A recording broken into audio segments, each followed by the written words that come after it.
আমাদের সংবিধানে যা কিছু আছে সবকিছু বিএনপি মেনে চলে, যেমনটা আমরা জনাব সালাউদ্দিন আহমেদের কথা, যেমনটা আমরা অ্যাডভোকেট আসাদুজ্জামানের কথা আমরা জানতে পারলাম, অর্থাৎ স্বরাষ্ট্রমন্ত্রী আইনমন্ত্রীর কথায় বিএনপি কি এই সংবিধানকে মান্য করে পথ চলছে?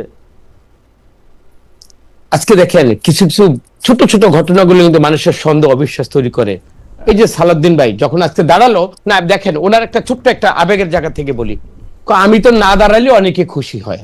ওনার বক্তব্যে সালাউদ্দিন ভাই যেহেতু এটা নিয়ে স্টাডি করেছেন, দল ওনাকে ম্যাক্সিমাম দায়িত্ব দিয়েছেন, উনি তো এটা নিয়ে কথা বলবে, ডিবেট হবে। এখন কি বলা হচ্ছে, সালাউদ্দিন ভাই 8 বছর কোথায় ছিলেন, ওনার ভিতরে অমুক দেশে রতন ভাই আমি এই প্রসঙ্গটাতে পরে আসবো, রতন ভাই এই প্রসঙ্গটাতে আমি পরে আসবো, রতন ভাই আমি এই প্রসঙ্গটাতে পরে আসবো। আমার প্রশ্ন, বিএনপি এখন থেকে বা যখন থেকে সংবিধানের অধীনে নির্বাচিত হয়েছে, স্পিকার হয়েছে, সেগুলি প্রত্যেকটা জায়গায় সংবিধান পালন করা উচিত কিনা, মান্য করা উচিত বলে মনে করে কিনা? অবশ্যই উচিত এবং মেনে চলছে।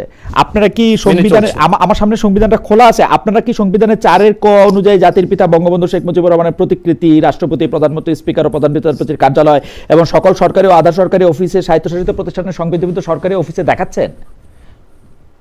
সেখানে যেটা হয়েছে সর্বশক্তিমান আল্লাহর উপর আস্থা এবং বিশ্বাস, এটাই তো সংকুচিত হয়েছে। আপনি দেখেন এই যে এই জায়গাটা আজকে শিশিরমণি ভাই, ঠিক আছে, আমাদের সংবিধান যদি আপনি মানেন, সংবিধান মানলে আপনি 4 ক দিয়ে মানতে হবে, তো 4 ক কি আপনি মানছেন? আপনি যেটা বলেছেন এটা এই বললাম তো, আবেগ দ্বারা আমি শাসিত না, আমি বিবেক দ্বারা এখন আমি বলেছি তো এটা মানা হয়নি, আমি আই ডু এগ্রি, মানা হয়নি। ওকে, তার মানে আপনারা যেটা আপনারা এখানে একটু সংযুক্ত করি, জি বকরে, এখন তো এই যে বিরোধী দল তারা তো একটা পার্ট, তারা তো একটা ছায়ার সরকার, তারা কি এটার কোনো প্রতিবাদ করেছে? যদি এইটাও আমি তো বলেছি সংবিধান মানা হয়নি, কিন্তু আমি যা মানলাম না সরকারি দল ট্রেজারি বেঞ্চ হিসাবে, ওনার বিরোধী দল হিসাবে ওনাদেরকে দায়িত্ব ছিল না, ওনারা কি এই পয়েন্টে বিরোধিতা করেছে? আমি মানে উনারা বিরোধিতা করতেছে কিনা এটা অনেকটা শাক দিয়ে মাছ ঢাকা হইতেছে রতন ভাই। আমি আপনার পজিশনটা জানতে চাইছিলাম। এই ক্ষেত্রে সংবিধানকে মানা হয় নাই। হ্যাঁ, সংবিধানকে মানা হয় নাই, তো সংবিধানকে আপনারা এক জায়গায় মানবেন আরেক জায়গায় মানবেন না, এটা কেন? মানে এটার কারণটা কি? মানে এটার ব্যাপারে কি আপনাদের ডিসিশন নিছে কোনটা কোনটা মানবেন কোনটা মানবেন না? না না, এটা আমি বলি এটা কি ইমোশনের ব্যাপার, কিছু কিছু ব্যাপার হয়েছে এটা তাৎক্ষণিক, এটা এত বিশদ আলোচনার মধ্যে যায়নি, এবং ওই আলোচনাটা কোন পর্যায়ে কেন হয়েছে সেটা আমার নলেজ থেকে আমার জায়গা থেকে আমি জানি না। ঠিক আছে, আমার কাছে মনে হয় যে আমরা পরবর্তী প্রসঙ্গের মধ্যে যাই, তার আগে আমরা দর্শকদের কাছে জানতে চাই, আমাকে একটু 10টা সেকেন্ড দিয়ে নাও। জি জি, বেশ মনে বলেন। আমি বলছি, আমার ভাই বলছেন যে এটা ইমোশনালি হয়েছে। দেখেন, আমরা তো এই কথাই বলছি যে কোনটা সংবিধানের মানা হচ্ছে কোনটা মানা হচ্ছে না, এই হিসেব যদি আমরা এখন করি আমরা সকলেই ধরা খাবো। কারণ সংবিধানের অনেক কিছুই আমরা এখন মানতে পারি নাই বিগত 18 বছর। এখন আমরা হঠাৎ করে আমার সালাউদ্দিন ভাই এত সংবিধান প্রীতি হয়ে গেল, তিনি বাধ্য করে সকলকেই সংবিধানের ভিতরে ঢোকাচ্ছেন, অথচ তিনি নিজেরাই মানতে পারছেন না।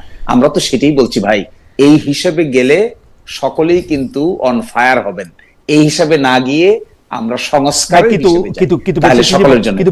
আপনার মনে হয় না আপনি একজন ব্যবহারজীবী, আপনাকে প্রতিদিন আসলে সংসদে দাঁড়াইতে মানে কোর্টে যাইতে হইতেছে, আপনি আপিল বিভাগে যাইতে হইতেছে, সব চিফ জাস্টিসের সামনে আপনি কথা বলতেছেন, আপনার কিছু মনে হয় না যে এখন থেকে বা এই সময় থেকে সংবিধান যদি আপনি অক্ষরে অক্ষরে না মানেন এটা ঝামেলা তৈরি করবে? যেগুলি বিষয়ে একমত আছে সেগুলি বাদ দিয়া আপনি যদি সংবিধানটা এখান থেকে মানতে না শুরু করেন তাহলে এটা কিন্তু বড় ধরনের ঝামেলার মধ্যে আপনি পড়বেন।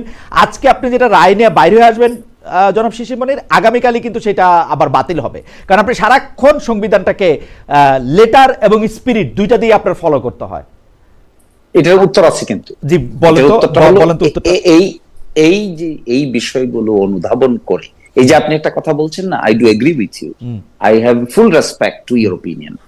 এট দ্য সেম টাইম এই যে অ্যানোমালিস গুলো হয়ে গেছে, অ্যানোমালিস গুলো হয়ে যাচ্ছে, এগুলো তো আমরা রিয়েলাইজ করার পরেই আমরা বললাম সংবিধান নির্বাচন হওয়ার প্রথম কাজ হবে সংস্কারের কর্মটা কুইকলি সেরে ফেলা।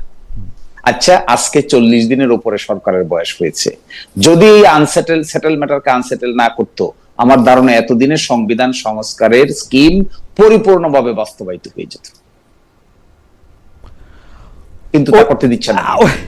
ওয়েল, আমার কাছে মনে হয় যে আমি এখনো বিএনপির ইনটিউশনের মধ্যে কোনো রকম কোনো প্রবলেম দেখতে পাচ্ছি না, কিন্তু আমি প্রবলেম দেখতে পাচ্ছি, কারণ সেটা আমি প্রবলেমটা দেখতে পাচ্ছি যে বাস্তবায়নের ক্ষেত্রে আপনারা দুজনের দুটি মত হচ্ছে, কিন্তু আমার কাছে এখনো ইনটিউশনটা, কারণ তারা বারবার বলছেন তাদের দলনেতারাও বারবার বলছে তারা জুলাই সনদ থেকে আলাদা হতে চান না, জুলাই স্পিরিটকে তারা লালন করেন। আমরা দেখা যাক, কিন্তু আমি পরবর্তী প্রসঙ্গে আসলে যেতে চাই, কারণ একটা টক শোতে তো এই ব্যাপারগুলি সমাধান করা সম্ভব না। তবে আমি যেটা মনে করি যে সংবিধান যদি না থাকে তাহলে এটা মানে লয়াররা, বিশেষ করে শিশির মনিরের মতো যারা খুবই প্র্যাকটিসিং সিনিয়র লয়ার, তারা আসলে এই ব্যাপারটা সবচেয়ে ভালো হারে হারে অনুধাবন করে। সেই জন্য তিনি বলতেছিলেন যে এটা সেটেল হয়ে যাওয়া উচিত ছিল। এই ব্যাপারটা সবাই খেয়াল করবেন। আমি পরবর্তী প্রসঙ্গে